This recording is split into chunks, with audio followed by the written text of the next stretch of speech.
नमस्कार दोस्तों, मैं आपका दोस्त राहुल ढाका आपके इस अपने चैनल के अंदर आपका हार्दिक स्वागत करता हूं। दोस्तों, जैसा कि आपको पता है यूपीएसआई के मेडिकल चल रहे हैं और पिछले 2 दिन से मेडिकल का प्रोसीजर स्टार्ट हो चुका है। कई कैंडिडेट्स जाके आए हैं, मैं खुद भी मेडिकल देके आया हूं और मैंने अभी कैंडिडेट्स से भी बात की है जो कि आजकल क्या चल रहा है मेडिकल के अंदर।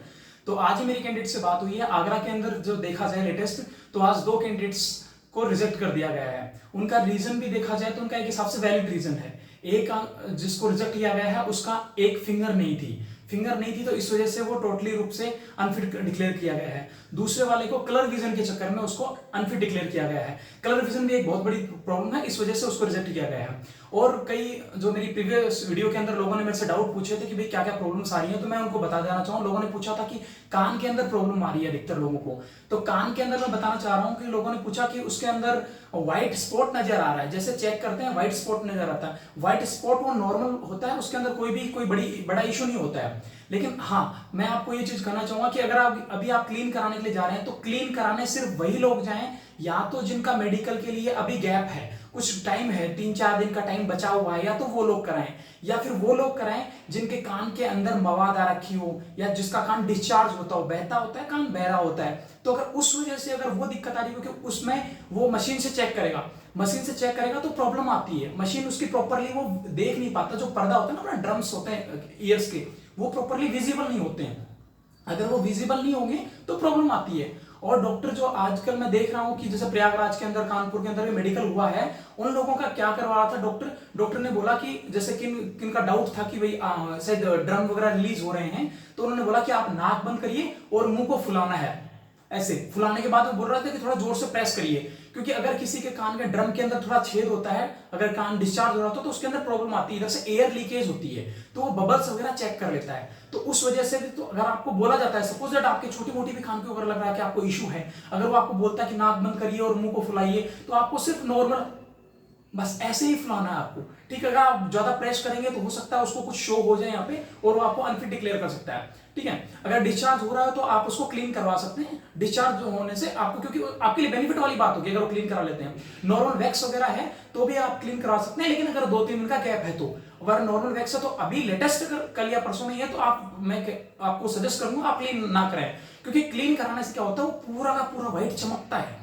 ठीक है, जिसका डिस्चार्ज हो रखा है तो उसके लिए तो क्लीनिंग हो जाएगी, तो वो तो अपने आप को संभाल लेगा, कोई बात नहीं है। लेकिन जिसका कोई इश्यू ही नहीं है, उसका जबरदस्ती का चमकेगा तो उसको थोड़ा सा प्रॉब्लम आ सकती है। तो कान की वजह से ये थोड़ा ध्यान रखना। और एक चीज, कानों के लिए जो वाइब्रेशन की मशीन से वो चेक कर रहे हैं, तो वाइब्रेशन की मशीन के अंदर नॉर्मल वो आपका सुनने हियरिंग कैपेसिटी चेक करके आपके पास में लेके आएगा और वो यहाँ पे बोन के पास में टच करेगा। बोन के पास से वाइब्रेशन होता है, तो वाइब्रेशन की जो नॉइस होती है वो हमेशा तेज होती है। आपसे पूछेगा वो कि आपको यहाँ पे आया है और वो यहाँ टच करेगा, तो जो टच करता है उस टाइम वाइब्रेशन तेज होता है। अगर आपसे पूछेगा कौन सा वॉइस ज्यादा था, ठीक है, तो वाइब्रेशन वाली तेज होगी। और वो यहाँ पे मिडिल में सेंटर में वो मशीन टच करेगा, जो चिमटा टाइप का होता है उसका वाइब्रेट कराता है, वो यहाँ पे टच करेगा तो उसमें दोनों टाइम में वो पूछेगा किधर साइड ज्यादा आपको सुन रहा है, तो आप बोलेंगे मेरे को दोनों साइड सुन रहा है। आपको यहाँ टच कराएगा सर के ऊपर, तब भी पूछेगा आपको किधर ज्यादा सुन रहा है, तो आप बोलेंगे सर दोनों साइड वाइब्रेशन हो रहा है। जो वाइब्रेशन हो रहा है तो वाइब्रेशन कहेंगे, आप बोलोगे सर बिना टच के मेरे को आवाज सुनाई दे रही, तो आप इसीलिए उसको बता सकते हैं। ठीक है, अब बात आती है आई की। आई वाले मेरे दोस्तों को भी बहुत प्रॉब्लम हो रही है, वो बोल रहे हैं कि मेरा 6/6 है, एक आंख मेरी 6/6 है, दूसरी 6/18 है, तो उसके लिए सर क्या करें। तो मैं आप लोगों के लिए बहुत बेनिफिट वाली चीज बता रहा हूं आप लोगों को। जैसे ही आपको डॉक्टर के पास आप जाके बैठ जाएंगे, डॉक्टर आपको बोलेगा कि एक आंख बंद करिए, तो आपको वो वाली आंख बंद करनी है जो आपकी सबसे फ्रेश है, जो आपकी 6/6 जो आंख, सपोज मेरी ये 6/6 है, अगर मेरे को डॉक्टर बोलता है कि आप आंख बंद करिए, तो मैं ये वाली आंख को ऐसे बंद करूंगा, ज्यादा जोर से प्रेस नहीं करूंगा, इसको नॉर्मल तरीके से बंद प्रेस करूंगा। अभी दूसरी वाली आंख है ना, इस आंख वाली है 6/18, अगर इससे मैं पढ़ता हूं तो इससे मेरे को पढ़ने में दिक्कत होगी, तो इसलिए मेरे को क्या करना होगा, इसलिए मेरे को अपोजिट करना होगा। जो मेरी आंख कमजोर है उस आंख को मैं, ये मेरी कमजोर आंख है तो कमजोर, सबसे पहले उसके डॉक्टर ने बोलते ही वो यूं नहीं बोलेगा ये वाली बंद करो, ये वाली बंद करो, जो सबसे कमजोर वाली मेरी आंख है वो वाली मैंने आंख बंद कर ली। अब जो मेरी मजबूत 6/6 है, 6/6 है, वो बोलेगा नीचे की 2 लाइनें पढ़ो, तो नीचे की 2 लाइनें आप फटाफट 6/6 से पढ़ देंगे। और बोलेगा उसके बाद अब दूसरी बंद करो, अब दूसरी वाली बंद करते हैं, आपके पास ऑप्शन क्या बोलेगा, डॉक्टर 99% चांसेस है डॉक्टर उन दोनों लाइनों को रिपीट नहीं करवाएगा, वो बोलेगा उससे ऊपर वाली पढ़ो, उससे ऊपर वाली ये आपके अंदर 6/18 है, तो आपको इजीली आप पढ़ पाओगे, तो आप 100% इससे क्लियर हो जाएगा। और रही बात कलर विजन की, देखो कलर विजन के लिए तो बिल्कुल भी रिस्क नहीं लेता है डॉक्टर। अगर सपोज दैट आप उनसे रिक्वेस्ट भी करेंगे, अगर आप कुछ भी करेंगे ना, तो कलर विजन के मामले में बिल्कुल भी रिस्क नहीं लेगा डॉक्टर। अब बात आती है आपके लिए जो अलग प्रॉब्लम आ रही है, वो आ रही है नौकरी की प्रॉब्लम आ रही है। नौकरी के लिए देखो प्रॉब्लम होती है, अगर अधिकतर लोगों का आप देखोगे तो नौकरी की प्रॉब्लम होती है। क्यों होती है? क्योंकि एक आर्मी का मेडिकल होता है वो थोड़ा टफ मेडिकल होता है, और जो नॉर्मल सिविल पुलिस के लिए फिर और बाहर सीपीओ के लिए देखेंगे तो आप नॉर्मल मेडिकल होते हैं वो। तो जैसे ही अगर आप पंजों को, वो डॉक्टर बोलता है कि आप खड़े हो जाइए, पंजों को सॉरी एडी को मिलाइए, तो सिर्फ आपको एडी और पंजा दोनों मिलाने हैं। आप दोनों को मिला लेंगे और पंजों पूरा पूरा पैर को आप टाइट कर लेंगे तो गैप अपने आप बन जाएगा। और अगर आपने आगे से पंजा खोल लिया तो गैप बनने के चांसेस कम हो जाते हैं। तो अगर आपको ऑप्शन मिलता है कि आप खड़े हो जाइए, एडी टच कर लीजिए, तो एडी के साथ साथ आप कोशिश करें पंजा टच करके साथ रखें, क्योंकि उससे गैप ऑटोमेटिकली बन जाएगा।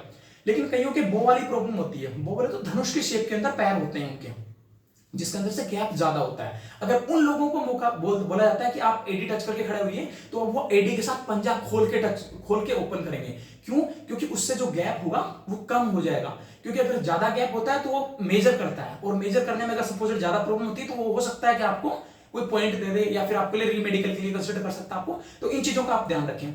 वो एक और बात आ रही है, मेरे साथ वाले कई कलीग्स हैं जो कि जॉब के अंदर हैं, उनको एनओसी नहीं मिल पाई है किसी कारण से, या फिर उन्होंने किसी कारण से जॉब छोड़ दी है।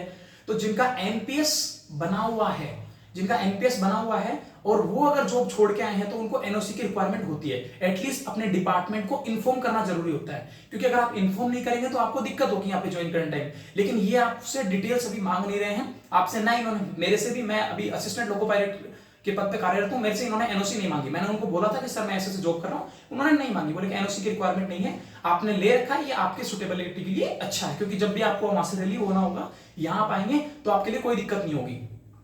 लेकिन जिन लोगों का एमपीएस नहीं कट रहा है और उन्होंने सपोज दैट किसी कारणवश नहीं बता रखा है और वो नहीं बताते, तो उनका कोई इतना बड़ा इशू नहीं होगा। लेकिन मैं पर्सनली सजेस्ट करूंगा आपको, आप एटलीस्ट इनको बता दीजिए, क्योंकि इनको बताने से आपके लिए बेनिफिट हो जाएगा कि सपोज दैट कभी कुछ प्रॉब्लम होती है तो एटलीस्ट उनके पास डाटा रहेगा कि हाँ वो मंगवा सकते हैं कि हाँ भाई ये आदमी गया था यहाँ से। और ये आपसे रिकॉर्ड भी पूछेंगे आपने कौन कौन से फॉर्म फिल कर रखे हैं, तो उनका भी मैं कहूंगा कि आप सही से ऑनेस्टली जवाब दे दीजिए, क्योंकि मैक्सिमम लड़के हैं जो कि 42 ग्रेड पे के अंदर आप सभी लोग आ चुके हैं, तो सारे के सारे सीजीएल के अंदर सपोज ट्राई कर रहे होंगे या फिर कोई पीसीएस के लिए ट्राई कर रहे होगा, तो सभी लोग एटलीस्ट अपना डाटा पूरा दे दें, क्योंकि डाटा पूरा दे देंगे तो अगर आपको फ्यूचर में एनओसी रिक्वायरमेंट होगा पुलिस की तरफ से तो वो इजीली आपको एनओसी दे देंगे, क्योंकि आपने पहले से ये चीजें फिल कर रखी थी।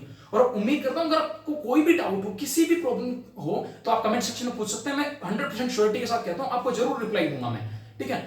चैनल को सब्सक्राइब कीजिएगा दोस्तों, उम्मीद करता हूं ऐसी और वीडियो आपके लिए लाता रहूंगा। धन्यवाद।